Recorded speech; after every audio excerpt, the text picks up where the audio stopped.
In the last video, I introduced you to two cars, one of which was the Ford car. It was in pretty rough shape when I got it, but with some solid work, we managed to bring it back to life, and it looked amazing once it was finished. Here is the big update. After repairing it, I sold it and ended up making a £400 profit. The other car was a Mazda 6, and when the first time I showed it to you, it was in quite bad state and definitely needed a lot of work. The main damage was at the front, so it was going to need a new bonnet, front bumper, headlight and wing. On top of that, both side doors had seen better days and needed a fresh coat of paint to bring them back to life. It was a big job, but I was excited to take it on and restore this car to its former glory.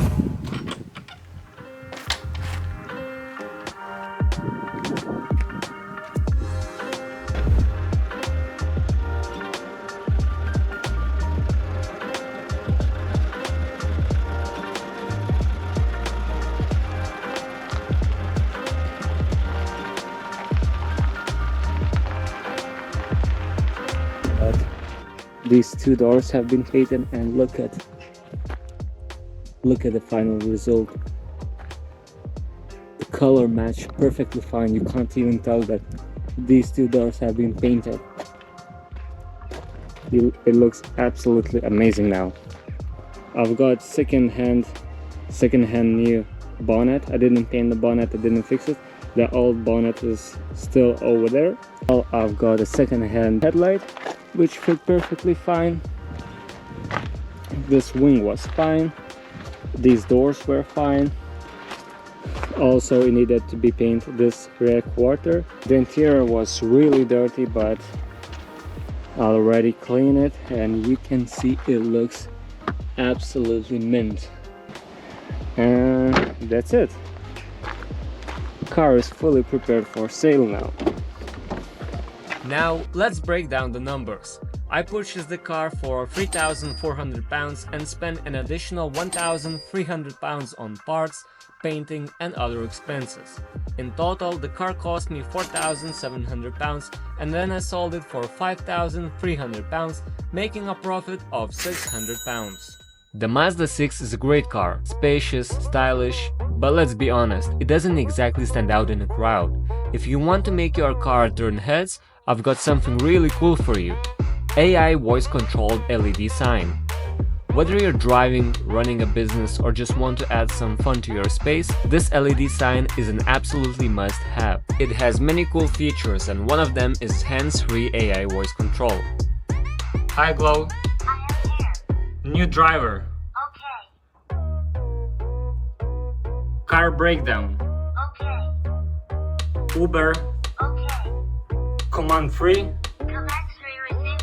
Sleep mode. Entering sleep mode It now. features full Bluetooth app control, allowing you to personalize your text exactly how you want. Plus, you can choose from a wide range of pre-made animations, all available for free, making it easy to create eye-catching displays. It is also waterproof and heat-resistant. Rain or shine, this sign keeps glowing without any issues. It is super easy to install. Just plug the USB cable into power source, connect the USB-C cable to the LED sign, place it on your windshield and you're good to go. Your message remains bright and clear even in daylight, but at night it truly stands out. You can use it anywhere, your personal car, Uber, restaurants, events, parties, wherever you want to grab attention and get noticed.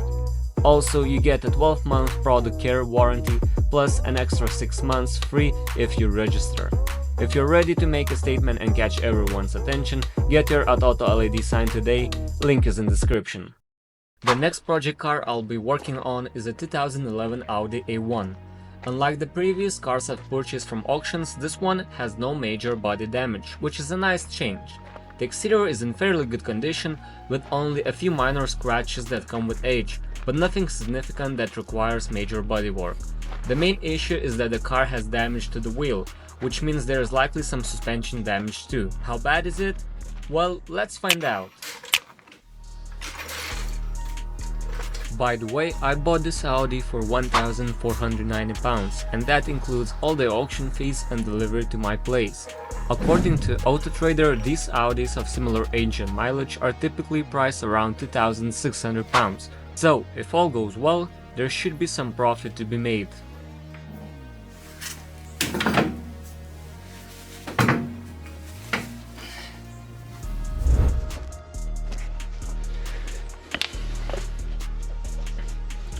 Well, we do have bent inner and outer tie rod, so definitely inner and outer tie rod needs to be replaced. Also, there is bent control arm, so control arm should go as well. Other than that, dropline fine, drive shaft looks good, and that's pretty much about it. I think I can't see any more damage, to be honest.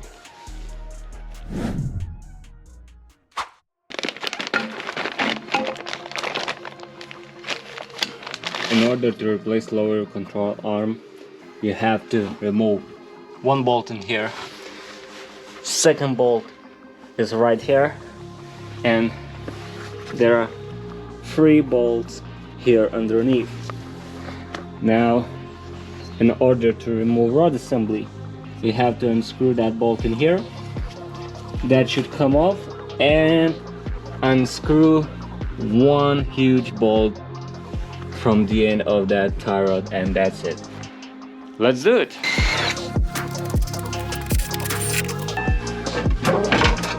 That's it.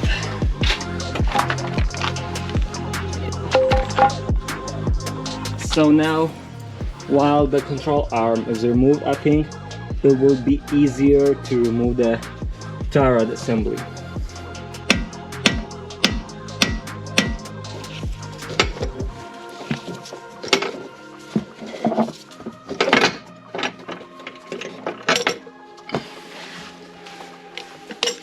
So, new tie rod assembly and new lower control arm.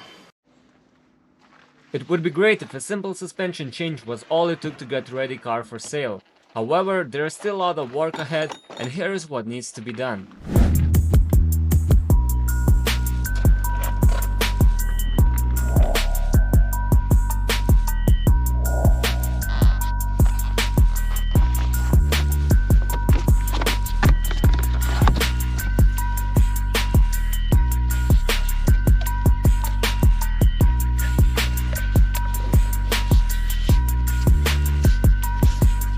I bought second-hand new sun visor.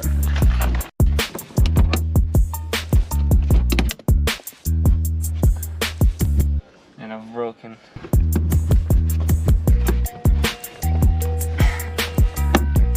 Bought it from eBay for a couple quid.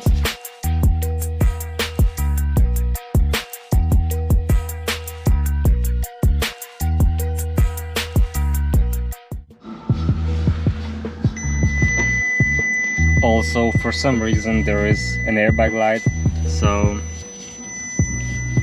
I've got an Audi scanner, so let's find out why there is airbag light on. Okay, there are 3 active faults. One is for the airbag, second for the steering column electronics, and there's one for the dashboard. After doing some research, I found that the issue is most likely caused by a faulty slip ring. A new one is quite pricey, costing around £140, plus it would require coating. Fortunately, I came across someone who repairs slip rings for just £80, and no coating is needed afterward. But first, I had to remove it. I need to remove the airbag, the steering wheel, and then I will have access to the slip ring. There is a metal piece right there. Right, so after some playing around, I finally managed to remove the airbag. There's some few wires that needs to be disconnected.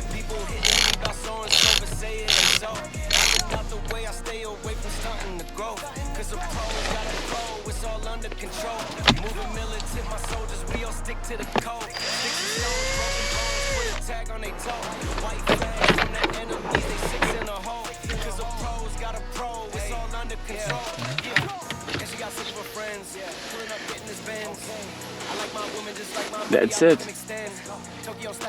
After fixing the slip ring, all faults were cleared and there were no warning lights on the dashboard. The final steps were getting the wheel alignment done and taking it for MOT. Unfortunately, it didn't pass on the first attempt due to faulty shock absorber. They replaced it with a new one, and on the second attempt, the Audi passed the test with no advisories. After covering all expenses, the total cost for the Audi came to £1,900. I sold it for £2,400, making a £500 profit. Is your car's interior still looking like it's straight out of the early 2000s? You know, clunky buttons, a tiny pixel screen, and absolutely no way to connect phone without an ancient aux cable? But hey, it's 2025 and it's time for an upgrade. Say hello to Audi A6, the car stereo that will turn your dashboard into something straight out of the future.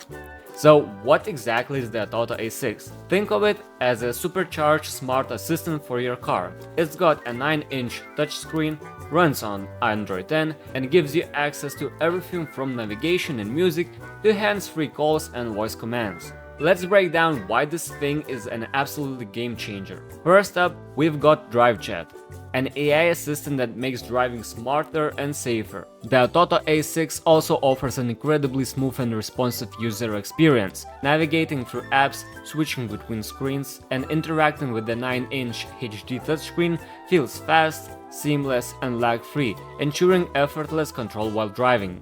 Forget about plugging in your phone every time you enter the car. With wireless Apple CarPlay and Android Auto, the A6 automatically connects to your phone via Bluetooth and Wi-Fi. This means you can access maps, messages, music, and calls with seamless and responsive interface, all while keeping your phone in your pocket or bag. A great driving experience isn't complete without high-quality audio. The A6 is equipped with a 36-band equalizer, time correction, and built-in amplifier, ensuring crystal clear sound tailored to your preferences.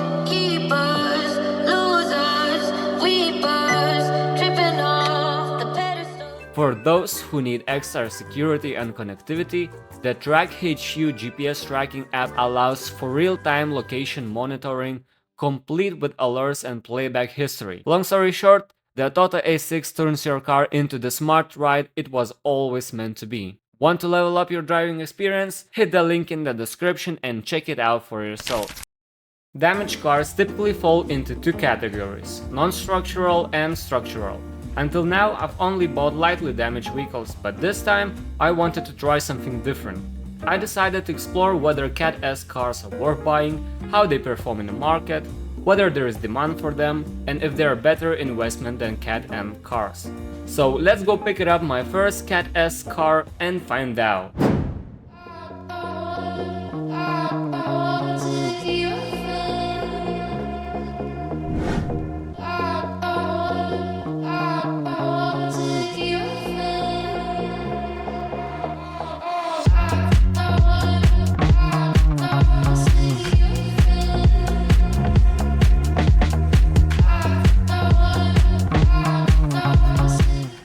As you might have guessed, a Vauxhall Zafira was the latest pick. What makes this one interesting is that it's a 2016 model with a 1.4 petrol engine and only 60,000 miles on the clock. A fairly modern car with decent mileage, definitely a solid project. As for how much it cost me, that will be revealed at the end of the video along with the final numbers. The damage, it was at the rear, and at first glance it didn't seem too bad, nothing too alarming from the outside. But once the boot was open, it quickly became clear why it had been marked as a structural damage. Before a proper assessment could be made, the bumper had to come off to get a clear view of what was going on underneath. There were a few bolts securing it, some near the boot and a couple more by the wheel arches. Once they were unscrewed, a gentle push was enough for the bumper to pop off easily. With the bumper removed, the damage became much more visible. Surprisingly, the crash bar remained untouched, which was definitely a good sign. However, the structure around the boot had been pushed inwards, preventing the boot lid from closing properly. The bumper itself had a crack. Not ideal, but nothing major and definitely repairable. To prepare the bumper for repairs and paint, it needed to be fully stripped down. The fog light and reflector were the first to come off, followed by the parking sensors, and lastly, the diffuser. Once everything was removed, the repair process was straightforward. The cracked section was bonded back together using soldering iron, ensuring the structure was solid again. After that, it was smoothed down. With the cracks sorted, the entire bumper was sanded down to prep it for painting. With the bumper now taken care of, the next step was dismantling and removing the boot lid. I had to completely dismantle every part from the boot lid because all the available replacements for sale were bare, meaning they came without any attached components. This made every plastic piece, trim, and other parts on the original boot lid valuable, as they would need to be transferred to the new one. I began by carefully removing the interior trim to expose all the hidden components underneath. Once the trim was out of the way, I walked my way through disconnecting the boot wiring, ensuring that no cables were damaged in the process. With all the wiring detached, the only thing holding the boot lid in place was the hinges. However, there were still several important components that needed to be removed before swapping to the replacement. The first thing I took off was the reg plate, followed by the rear wiper, along with its motor assembly. After that, I moved on to the taillights, carefully unscrewing them and disconnecting the wiring. Next, I removed the trim badge, and finally, the tow rear badge, as many replacement boot lids don't come with this emblem pre-installed. Now, moving on to the replacement boot lid. Luckily, a second-hand one was available in the exact same color as the original. It was in excellent condition overall, just in need of a thorough clean. With everything prepared, the old boot lid was completely removed and the new one was installed, ensuring everything was aligned properly before securing it in place. Alright, what about the structural damage? Well, I couldn't handle that part myself, so I left it to someone with much more expertise in repairing structural damages. This particular fix was quite straightforward. He simply secured it to a frame and pulled it back into its original position. The final result turned out excellent. Everything aligned perfectly, the boot closed properly without any issues, and all the panel gaps were spot on. You wouldn't be able to tell that any damage had ever occurred. Now came the most time-consuming part: cleaning. This process takes a significant amount of time, especially for someone like me who can't stand leaving behind a single speck of dirt. I don't just clean for the sake of it. I make sure every inch is spotless, with no grime or dust left behind. While tackling a dirty exterior is usually a quicker job, the interior is a completely different story. A heavily soiled interior that has been neglected for a long time requires a lot more effort and patience to clean properly. Deep cleaning every surface, from carpets to seats to all the little crevices, can be incredibly time-consuming. But it's the only way to restore the car to a fresh, like new state. When it comes to auction cars, deep cleaning is almost always a must. The majority of them arrive with interiors in rough shape like this time, and finding one that's already clean is pretty rare. After an accident, most owners simply abandon their car in whatever state it's in. It's common to find food wrappers, dust, stains, and even forgotten personal items scattered inside.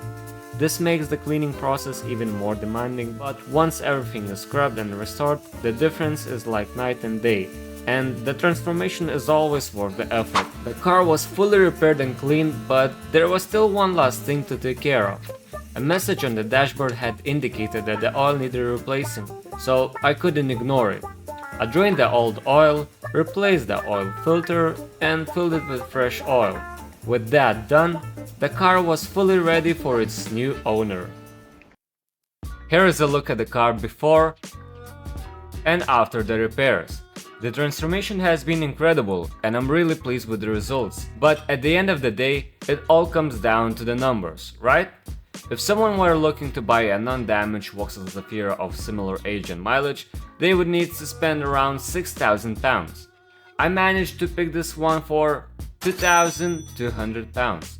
The cost for the repairs, including the bumper fix, a new boot lid, structural work, an oil change and other minor expenses, added up to £800, bringing my total investment to £3,000. I ended up selling the car for £3,500 and it sold fairly quickly. This just goes to show that even structurally damaged cars still have strong demand, and the reason is simple. Buyers can save significant amount compared to the prices of a clean titled car. I hope you enjoyed the video and see you in the next one. Peace.